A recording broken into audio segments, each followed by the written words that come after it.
Well, this next lady who's going to share an amazing story would be known to many of us. She features in various parts of the Church of the Life. She's been with us for a long time. And if you do know her or recognise her, you'll say, yeah, that's an amazing lady. But let me tell you this. If you knew her 10 years ago, you would say her story is even more amazing. And she has become very well versed at sharing her story. She actually doesn't need me to help her tell the story, except maybe to be like a microphone stand or something. But let's put our hands together for Sally Graham as she comes.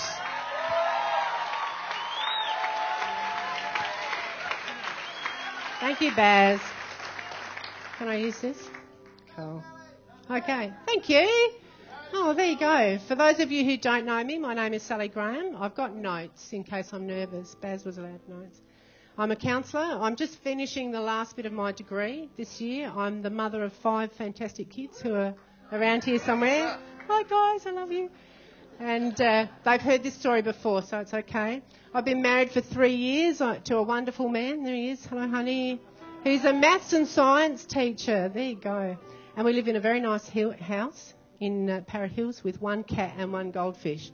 And that's the important bit. And I say all of that not to boast in myself, but actually to boast in the God that we serve. As Baz has alluded to just a little bit, my life has not always been like that. So I thought I'd just take a minute just to tell you a little bit about my history and how I came to become a Christian. The reason my life is so remarkable, we've got little kids down here too. Okay, hang on. Mental note. It's 10 years ago, I was actually at a crossroads in my life. I was about to embark upon a decision that would have actually ended up having me in jail for between 20 years and life. So prior to coming to Victory, I was an alcoholic and a heroin addict for 17 years. I used to sell heroin in ounces, that's big chunks like this. And I did a little bit of time in jail, about 1.5 years. And when I got out, my then husband Max and I decided to tone life down a little bit. And instead of dealing big chunks of heroin like this, we would deal little chunks of heroin like this. And maybe have some kids. So, yeah. We used to drink a flagon of port each a day. So that's 2 litres of port I used to drink each day. And not surprisingly, life descended to a type of madness, I suppose. As the years went on, Max became very controlling and abusive, and I wasn't allowed to leave the house without his permission, and I would have to account for every moment that I was gone. I remember looking at my kids at one point when they were about 6, 4 and 2, and thinking that they really didn't stand a chance. And so I gave up drinking and I gave up drugs, and the reality was that my life got worse. So by that stage, Max had actually dragged a mattress into the lounge room, and he'd taken the front door key away and put a padlock on the side gate. He used to drink his flagons and urinate in them and line them up against the lounge room wall. So one night when he was passed out on the mattress, I just thought to myself that the only way out of this situation was actually to kill him. So I was at that crossroads. So Tone's smiling. I kneeled down. I had a pillow and I kneeled down beside him. I thought I would just smother him. And then something in my head made me think 2 things, I think. One was that I thought that was rather a radical solution to my problem. And I think the other part, probably more than anything, was that I was afraid that if I did that and if he woke up, then he would be really mad. So I was an atheist at the time. I was raised an atheist. But at that point in time, on my knees there beside this drunken man, I prayed the first prayer that I remember praying. It wasn't very eloquent or flowery or anything, but I prayed, if there's a God, you better do something, otherwise tomorrow he gets it. And the next day, I had permission to leave the house, and I decided that I would buy enough heroin to overdose Max.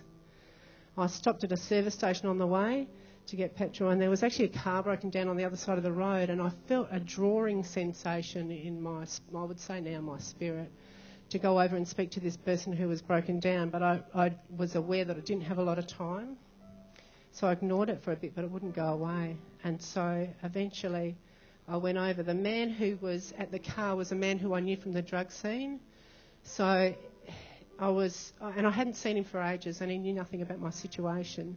So I was really surprised when I said to him, so what have you been doing? And he said, I've been going to church, you should come too. And it was at that point in time on Lower North East Road that I believed that God answered my prayer. And I actually heard the theme song to The Twilight Zone go do-do-do-do-do-do-do.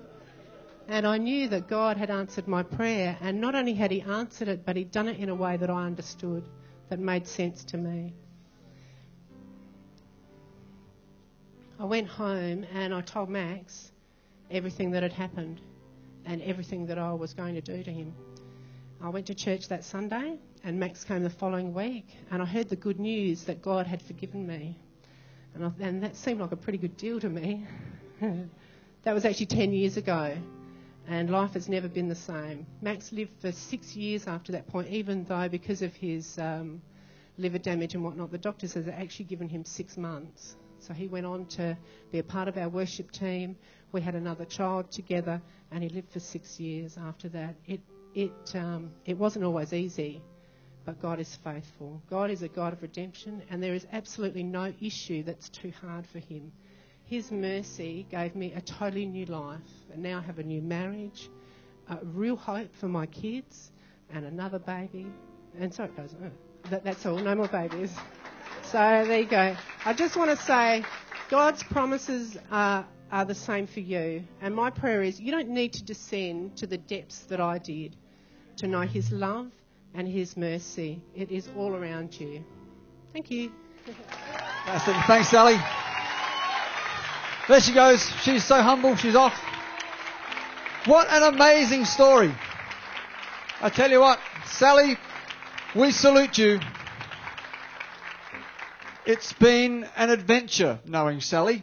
It really has. What an amazingly faithful God that we serve.